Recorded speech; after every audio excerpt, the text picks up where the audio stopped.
And roll tonight. It is Thursday night football right here. 30 minutes till kickoff. Las Vegas versus Denver. Geno Smith, and it is Mr. Bo Nix tonight. Tom, how we feeling? Thursday night edition in the Rocky Mountain State. I'm feeling good. I think this is a very straightforward game, at least from the Denver perspective, and they should be handling business. They should not be starting the game off in the fourth quarter. Maybe they actually get their offense moving the ball in the first half. That'd be great to see. I think this is straightforward. I think it's a bounce back spot for Cortland Sutton. And what the Raiders do in the passing game after they traded Jacoby Myers is going to be very interesting.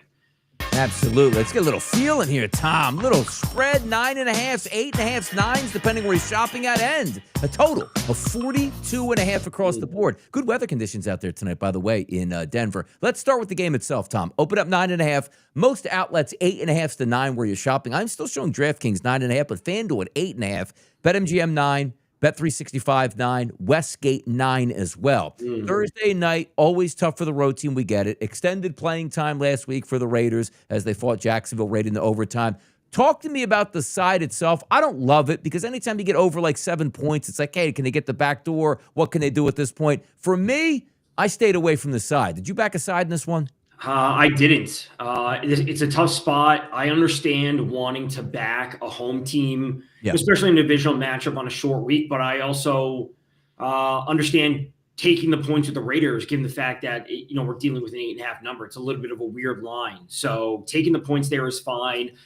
The total, I think, is far more interesting because teams going into Denver have often fallen flat. We saw the Bengals score 3 points on whatever that Monday night game was weeks ago when Jake Browning started. I don't think that's going to happen, but 24-17 is a bit much to ask. So 27-13, like that seems pretty reasonable. The Browns take care. Excuse me, not the Browns. The Broncos take care of business. They cover the number. It's a late score that causes them to cover the number, and we stay under. Yeah, I'm getting a little bit of a mixed vibe from this game too, Tom. As you take a look at like who should score, who shouldn't score. Early in the week, I was on the under. A little bit later, I'm like, okay, nicer weather because I can't figure out, Tom, what I'm getting from the Raiders offense because last week Bowers comes back. He can't stop the guy, scores 3 touchdowns. Geno Smith having a bad year, threw 4 touchdown passes last week. It's not an unbelievable defense in Jacksonville. It's still a pretty good pass rush and a talented defense that they move the football. But Denver is a little bit different level here. Denver is home in elevation and also the Denver offense. I was trying to go through and say, what would make the most sense? I had some notes out here. Here we go. Like the offense for the Denver Broncos, like the first half, you can get at Bet365 over 12.5 points at a minus 135 price. First half, which means touchdown, 2 field goals, you get it. 2 touchdowns, you win it automatically. But then you go back to their home game, Toms, this year. Home games, Tom. Tennessee scored 10 points. Cincinnati 21, the Giants 0, and Dallas 27. So it's a little bit of a mixed bag. Like in a perfect world, I should be comfortable with Denver having 14 points on the board before halftime. I would say worst case scenario, they have 10. Like that's like if you lose the bet and they have 10, I'd be like, all right, like they missed a field goal, or they just didn't convert on a 4th to give them, that extra whatever it might be. But if they come out of this first half with fewer than 10 points, that's just bad. That's just bad. Whatever it is in the coaching, in the play calling, that they are starting these games off incredibly slow. I would be shocked to see them with fewer than 10 points at halftime. Yeah, honestly, I was really close to betting that, but I sort of pulled back because you look at the Raiders' defense, it's not very good. It's Max Crosby. It's got a couple decent cornerbacks, but also looking at Nix over the past couple weeks, Tom, multiple touchdown passes in his last 3 games. So I do think he opens it up. We'll get to that in just a second. But the side itself, 42.5 total. The side 8.5 to 9. Yeah, and we're shopping in the 42.5 as a total. On the weather conditions tonight, 55 degrees. Tom, the kickoff, no rain in the forecast, only 3-mile-an-hour winds. You got a really good night if you want to move the football in November. Yeah, I will say if you saw what Kevin Ross said earlier, there were like 30-mile-per-hour winds earlier today in Denver, and he said that those were going to subside by kickoff. So just keep that in mind, that things have calmed down. No matter what you saw or clips, to anyone out there watching, you saw clips before, that will subside. Again, it seems like a very straightforward Denver, get the offense back on track, come away with a home divisional game win, and on a short week, they had a tough matchup last week against Houston. Give Dobbins the ball. Let Nix do a little bit of work when he needs to, and they come away with a win against a depleted Raiders team. Yeah, let's take a look here at some of the prop bets to get into. We always like to start with the passing props here. Bo Nix, 220.5. Geno Smith, 212.5. And the touchdown props, you're just looking at FanDuel. Bo Nix over 1.5 touchdown passes, minus 142. Geno Smith is at a half because he's not 1.5 is a really plus money, minus 235 price. So usually it's 1.5 and 1.5. But how do we feel about the quarterbacks? Like, honestly, they probably should both get their numbers tonight, to be honest. They should. I was looking at the Geno interception prop, which is minus 170. And, again, I want to take a small play just for fun. Not saying this is one of my favorite plays, but a Denver defensive touchdown is plus 500. Yeah. I think that correlates nicely with a Geno pick. So Geno being minus 170 for a pick is crazy. Like, minus 170 for a pick is insane. Yeah. He's been dropping back that many times against this defense. They're playing from behind. I'd rather take a small sprinkle on a Denver defensive touchdown. Yeah, it'll be interesting. Again, it's hard for me to look at that offense for the Raiders and understand the gauge. Like, is really Brock Bowers that good where you go through? Now, you are down a wide receiver because you traded Jacoby Myers, but they were sort of phasing him out on offense, which is what I want to get to next. If we look at the receiving props tonight, I'm intrigued by a few things. Everybody's going to jump on Brock Bowers, and rightfully so. 10, plus targets that he's probably going to get. If they lose the game, they'll be throwing in the second half. He's at 69.5. I don't love the Denver Broncos. Sutton at 56.5. Troy Franklin at 47.5. I found myself going down the list. Like, Michael Myers played in a lot of football games here in those double tight end sets here for the Raiders. But I also like Tyler Lockett. It's like, okay, Pete brought him back. Didn't do jack last week, but they're giving him extra reps as opposed to Jack Besh, who's 15.5 now. He continues to rise, Tom, by the way. 11.5, 12, this morning. 14.5, up to 15.5 now. I actually like it because a smart organization goes, we stink. You heard the organization saying, it's time to get him involved. And they get 15 yards. I mean, come on, how much involvement do you need to get that? He should get that. He really should. So, Brock Bowers, we can etch his name in stone really for this week and every week going forward. Trey Tucker is going to be wide de facto number one receiver on the Raiders. What they do after that, that's where they're going to find the most value because Michael Mayer, as you said, played on a ton of snaps. He played on throughout the season when Bowers was out. They brought in Tyler Lockett, but they also drafted Jack Besh for a reason. And that number, like you said, was 11.5 this morning, got bet up to 15.5.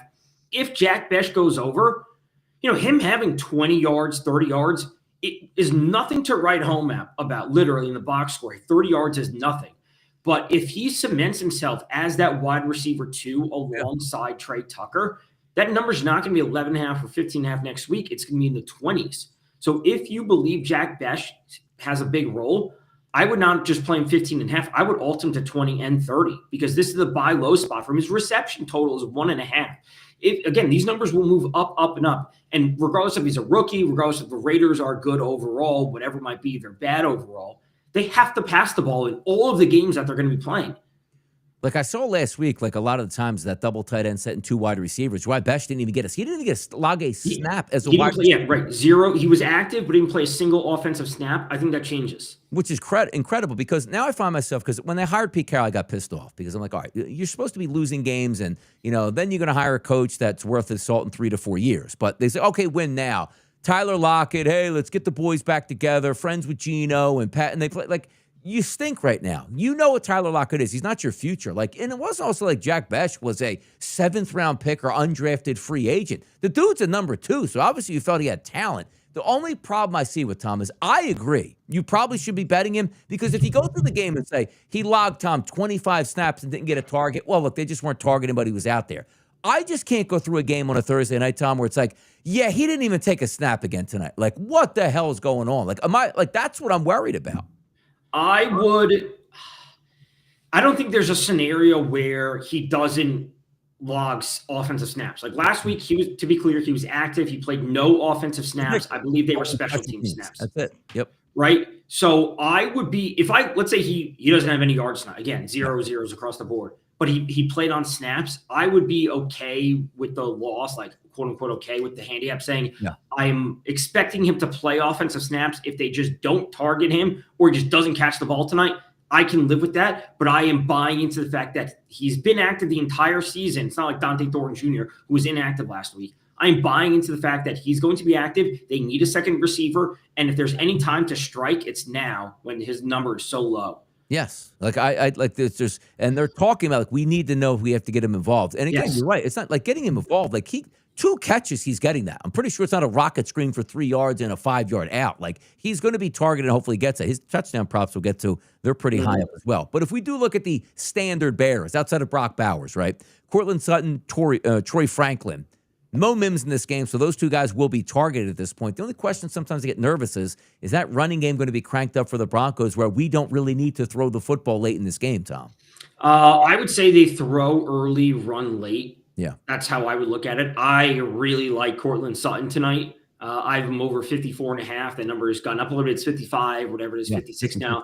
Really do like him. He's coming. If you look at his box score from last week, you could say that like it's a down game, but they played Houston. He saw a lot of Derek Stingley Jr. in shadow coverage on the majority of his snaps. I think this is a bounce back spot for Cortland Sutton. I like him over 54, 55.5. I also like Troy Franklin. Yeah. I think that this will continue to be a breakout spot for him, and he will cement himself as the second receiver in Denver. A lot of people are saying that he's the number 1 receiver, which is not the case. Despite the fact that Troy Franklin leads the team in red zone target share at 32.6%, Cortland Sutton is still the number 1 guy. Yeah, agree with that too. And again, Patrick Nix is that. Bo Nix, I have over 1.5 touchdown passes. Like he threw again 3 straight weeks with multiple touchdown passes. Shows me a lot. You go up against Houston. Yeah. Throw a couple touchdown passes. That's nice. This defense nowhere near comparable to what you saw. And you're right about that. Like when you have really good cornerbacks and a great pass rush, it's hard sometimes to get those guys downfield to make plays. Now you take a look at this week and say, okay, you should be able to sit in that pocket. You have a very good not pass rushing defense, I should say, pass blocking offense for the Denver Broncos. So he should have time in the pocket and be able to do what he wants to do at this point here. If we look at the rushing props, J.K. Dobbins has been on the rise. He's at 70.5 now listed at FanDuel. Ashton Ginty, 55. If I look at those 2 guys, Tom, to be honest, I like Dobbins to the over and I like Ginty to the under in this spot. Yeah, I'm fine with Ginty in theory. Like the 70 number should get him there. I specifically like Ginty over 15.5 for his longest rush. No, obviously there's some amount of correlation where like, oh, he goes over his 69 or 70 number, but he also goes over 15.5. So Ginty, long runs this season, 16, 17, 19, 23, 25, 41. And when it comes to explosive run play rates, Denver, they are, in terms of those yards of 15 plus, Denver, they're at 8.2% this season. Over the last 4 weeks, that number has jumped up to 9.3%. And the Raiders have allowed a run of at least 14 yards in 6 of their 8 games this season. Yes, 14 yards does not get him over 15.5, but I still like him over 15.5 for his longest. That 14, at least they're in the ballpark. It's not like we're dealing with 9. Yeah. At least they're in the ballpark. So I like Dobbins number fine, but I think specifically 15.5 is my favorite way to approach it. How about that? Chat box here, Pop. We got Shy Picks out here, Scotty B, Ian Mack, Modern Sports, Shops BX, Ball Girl out here. Ginty under is right. Yeah, I don't like the blocking scale here for that offensive line for the Raiders. And also, that's a really good defense on Denver that should be able to shut him down. Like, hey, he's a talented running back. He could bust a few, but I'd lean towards the under. I think Dobbins will get in that teens, 15, 16 carries like he gets. Should be enough to get him over the 70.5. You just need one of those 15-yard runs, and it should be able to set up fine. Quarterbacks, 20.5 for Bo Nix. He's athletic. We get it. Geno Smith is 11.5. That's a little bit eye-raising because you usually look at Geno Smith and say, he doesn't run all that much. So why isn't he like a 6.5 or a 7.5, Tom? That 11.5 always has me interested to say, maybe I should be looking over because anytime for me, I get a hellish pass rush, it just means quarterbacks are flushed out of the pocket with a chance to run at that point. It is, and it's not a matter of him having designed run plays. Yeah. It's a matter of they're down by 10 points as the spread would indicate. Right. He has to drop back 33 times, and therefore Nick Bedino is chasing him, and he picks up 3 yards here, 4 yards there, and all of a sudden he has 15 yards or 20 yards, and they're like, hang on, how did he get there? It's like, well, he had to. It's not like they're like, oh, Geno's going to run the ball for us tonight. It's like, oh, he has to run. True. Touchdown market tonight here, as I know Chops BX was talking about that. Dobbins was minus money this morning. Yeah, Tom, I saw that. In the show. He's plus 105 now at FanDuel. Ashton Ginty plus 135. So it's a rare occasion where every single player in the game is plus money in the NFL. You usually have a bell cow trying to take it away. So you got a lot of options out there. And Tom, I look at some of these and say, hey, maybe it just makes some sense. You take the wide receivers and you double up. Yep. Courtland Sutton, Troy Franklin, plus 170, plus 140. If I have over 2 touchdowns for the quarterback, which I like, one of those guys has to catch a pass. So again, I'm doing the double down. Give me Sutton, give me Franklin, to at least one of those guys to score tonight, Tom. Yeah, absolutely. I'm using the TD jackpot on Troy Franklin. Yeah. That's what I like. He leads the team in red zone target share at 32.6%. Yeah. Saw some good stuff last week. I will say, just so we have all our notes in place, the Broncos did sign and then elevate today Mercedes Lewis, the tight end, the 41-year-old tight end. They did elevate him. So would I be surprised if he has literally 1 catch for 2 yards and a touchdown? No. But am I going to bet it? Absolutely not. Just something to keep a note of.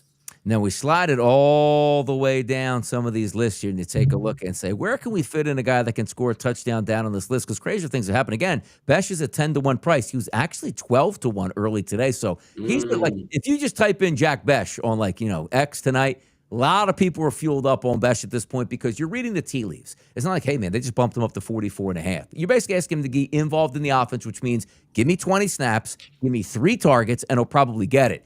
And he looks down the list on those touchdown props here, Tommy. If I went to last week at the end of the Jags game, they did give Tyler Lockett a back shoulder pylon throw. Mm-hmm. And he didn't have, I'm pretty sure that was his only target of the game, or he had one other than that.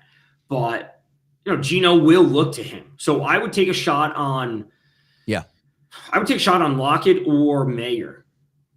One of those longer shots there. How about Pat Bryant? I mean, some of these guys are way down there. I'm telling you, I think we get one of those, who scored a touchdown tonight? I think we get one of those type of nights tonight. Yeah, I would say, I really do like Troy Franklin, and I love the idea of going Sutton Franklin. But if you don't want to go, I know Harvey scored a ton of touchdowns in the recent weeks. I think that will subside. Yeah. I will go to Ingram or Pat Bryant. It could be, let's see.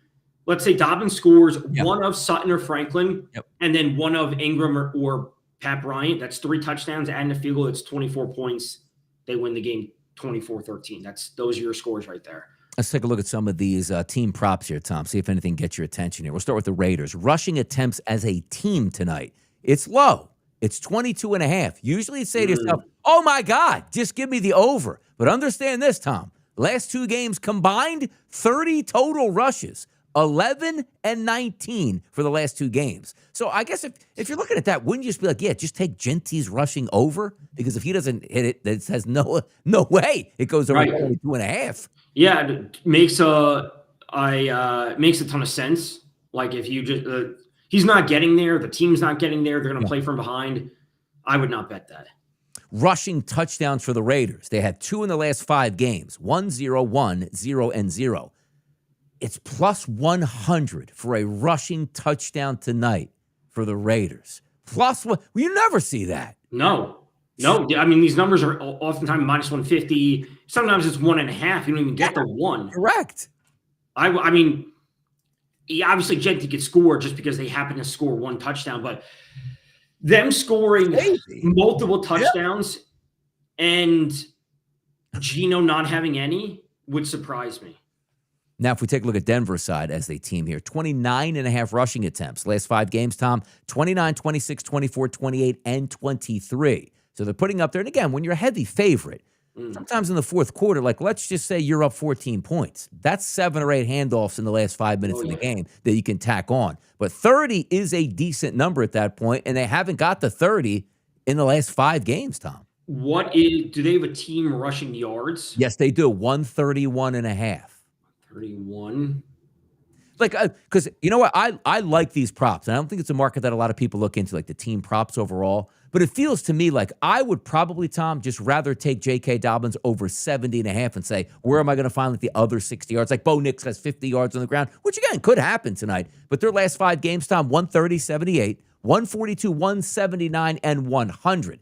I usually look in that range. I like the teens or less, right? 115, 116 or less. 131, it sounds like, they can do it. But when you put in the real terms, it's I probably need 30 out of Bo Nix, which is above what his prop is, and 80 or 90 at least from J.K. Dobbins, and then you try to split up the remaining parts of that. Yeah, looking back at Harvey's game log, 46 versus Dallas, Yeah. 5-0, 4-12. Like, you're not getting any Correct. production out of Yeah. RJ.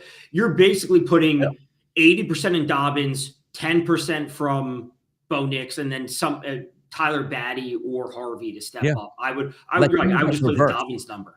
Yeah, like you need one of those guys like RJ Harvey to catch like one of those little hey double reverses where he goes for 45 yards and really tacks on at that point. If we look at the match specials, Tom, this is combined for Yeah. both teams. Passing yardage, 452 and a half tonight. Now we told you already, both of these guys really in the low 200s as their prop. If you look at these teams combined the past couple weeks, 359, 402, 453, 322, but last week 457. I got to tell you, it's a tough one for me to gauge the over-under because it's not hard to throw for 200 yards, but there is a part of me that says one of these guys might not hit 200 tonight, Tom. 200 in one. Yeah. It really feels that way. It really feels, and granted, what we saw from the Raiders last week, Yeah. I don't know if we can take that. It's throwing me off. It is, because if you look like the game against Kansas City when they scored. Awful. 16 minutes they had the ball for, Tom. That's terrible. They ran like 31 plays. So that's horrible. The Jags game went to overtime, and there's extra plays and extra yards being. So obviously these are at the extremes. What we get in the middle, it makes it really tough to judge. Losing a consistent option with Jacoby Myers in the offense. It's a short week on the road. I don't like if you told me half the, well, not even half, 75% of the Raiders players fell under their props except Bowers and one of the receivers, I wouldn't be shocked. By the way, let me ask you about this one because like I always find it interesting and sometimes just bad luck and it just doesn't happen to go your way. Rushing touchdowns in this game combined, maybe one of the better numbers you're going to see. 1.5, Tom, at minus 140. Usually that number is 2.5, juiced depending on what game. Like you get a Jonathan Taylor game. I gotta tell you, like I think we do get passing touchdowns out of Nixon too, but 2 rushing touchdowns in a game tonight, that I don't think that's too astronomical. I don't. And the fact that it's only minus 140, you're not paying a minus 175 or 180 price. I like that. Yeah, I do. And also, how about this, Tom? Passing touchdowns. If you do look at the past 5 games and you combine both of the teams together, 3-1, 3-4, and 6. Another rarity. 2.5 touchdown passes for the game. It is minus 160, a little bit juicy, but you just need 3. Like if I say to myself, I like Knicks to get 2. I think Geno's throwing 1 touchdown tonight. Like I like that as well. This is one of those games where it's a low total, which is why you're getting better price points here. But if you said, Donnie, couldn't you get the trifecta, the double here? Over 2.5 touchdown passes and over 1.5 touchdown runs on the ground. Like you can thread the needle in this game tonight. I like the better. I like the 2.5 number. I don't like the odds. Yeah. If there were better odds, I know it's like a kind of a cop out, but I would take the rushing touchdowns before the passing touchdowns. All right, let's get a nice little recap in here tonight, Tommy. So we got the Denver Broncos and we got the Las Vegas Raiders. Total right now, let me just see if anything's moving around. Still 42.5s across the board. FanDuel is at 8.5 as a spread. DraftKings, I'm showing still 9.5. 9s at most other outlets at this point, and 42.5. I stayed away. Like it's actually a decent teaser game tonight, though. I do think Denver wins. Like if you tease Denver from 8.5 to 2.5, I think it makes some sense. And then I would also probably go, Tom, more 48.5 to the under than I would, let's just say, the 37, 36.5 to the over. I would lean that way, but I don't have a side or a total. Side or total for you tonight in a recap, Tom? No. Again, as I always say, like if there's an in-game opportunity to take Denver at sub a touchdown or a 3, like that means the Raiders would be out in front and Denver's just not scoring. Denver again continues to pull a rabbit out of a hat in the fourth quarter and win these games. Could I talk myself into live betting Denver? Sure, but Denver does seem like a good teaser bet. And as I've always said to you, and I've said before, like I don't bet teasers really ever. But Denver plus who else? Denver and the Lions. Lions are 8.5. Right, so that pairing would make sense if people are looking for that. That's not the worst combination. Detroit is on the road to take on the Commanders without Daniel, so it's not the worst combo. Yeah, no, there's a teasers. I'm actually glad, Tom, I'm not a teaser player, give out teasers, because like I look at some of these and be like, this is awesome. And then I watch on Sunday, and I'm like, what the hell just happened right now? It's amazing because we're been around the block handicapping a long time. It's hard enough just to win one of these games in the NFL. And It is. understand this, like teasers look good, but it's really one touchdown, one fumble, hey, I airmailed a touchdown pass. That's the difference in you winning and losing one of those games. And chances are, it's like, well, I just teased these two games. I would have won them both anyway with the spread or not at that point. So they're always fun to look at. My favorite play tonight is Bo Nix over 1.5 touchdown passes. Just dropped a little bit on FanDuel, minus 138. It was minus 135 early. I think that makes some sense. I do think, like, as a fun play tonight, I think it's principal play, Tom. I got to go Besh over his number. 11, 12, 13, 14, 15. Put it at 20. Like, I do think he has to get 20, and I'll live with it. At the end of the game, Tom, if he has no snaps on offense, I just outsmarted myself. But a bad football team, you're going to be throwing. He's got to be in there. Give me 20 snaps out of the kid. He's going to get 20 yards tonight. And the touchdown props, give me both wide receivers at plus money. I'm going to take Franklin, and I'm going to take Sutton. Yeah, Sutton. Geez, both of those guys to get a touchdown tonight. What about you, Tom? Sutton over 54.5 or 55.5 receiving yards. Really do like this spot for him. I think it's a spot for him to, bounce back again. It wasn't a bad game for him, quote unquote, last week. He just saw a lot of Stingley Jr., and that's a really tough matchup for anyone. So I like him getting involved. And again, I like Dobbins over 15.5 for his longest rush. Yep. Really do like the potential. And Troy Franklin for the FanDuel TD jackpot. There we go, man. Lining it up, by the way. And also, we do have a Sunday early game, Tom, which we do our show on Sunday morning. Any quick thoughts on that? Because I find it intriguing. It's in Germany, yes.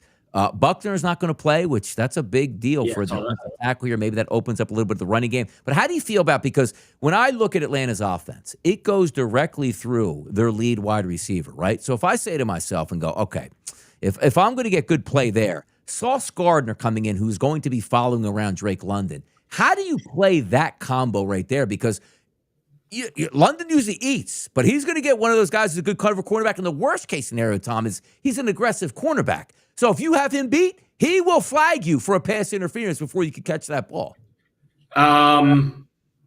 Looking quickly, like first, Colts have allowed 674 receiving yards to opposing tight ends. That's the second worst in the league. Little Pitts. So Kyle Pitts. Yeah. And I assume his number is still in the 40s, or that's 40. That's just where it's been all season.